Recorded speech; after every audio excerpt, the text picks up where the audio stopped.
Okay, guys, I am going to answer question 4 from chapter 27. So the question is, what is a literature search or review, and what are some common databases used in healthcare to conduct literature reviews, and then list 3 things that, as nurses, we should do when we are conducting any kind of search.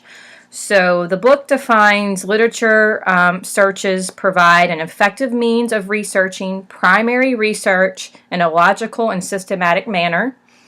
It's providing a more efficient and effective means to find credible scientific information that if one were doing in a general web search.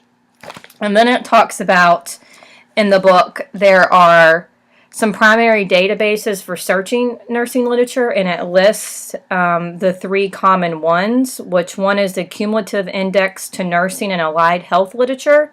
The other thing that we could use to do some research would be Medline and something called PsycInfo. It says that all 3 of these primary databases are available for online searches through hospital libraries.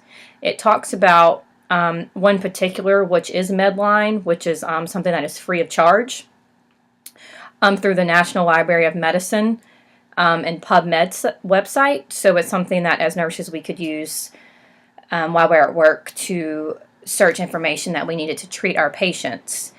It says things that Medline does is it incorporates abstracts and references from biomedical journals.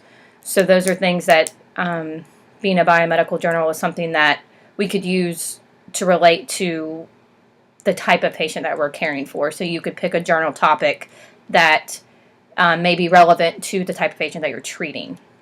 But it was also saying in the book that as nurses or physicians or whoever, if you are trying to look up something on the internet through one of these sites to get information, that there are 3 things we can do to kind of narrow the search down to make sure that we're getting the information that we want. And it says that the users that enter the search subjects can then narrow their searches by criteria such as language, the journal subset, and or the publication or year.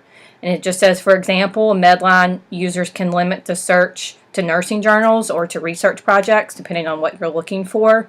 And also, these websites, the people who create these websites have to, when they create them, give the founders or whoever key terms that may populate something. Just like if I was going to relate it to Google, when you put in a common word in Google, it pops up with maybe the top 10 sites, and it's because those sites have put those keywords into their website. So as nurses, one of the things you can do is type in a keyword, and when you type in that keyword, it can kind of help you narrow down to get the top articles that are related to that topic.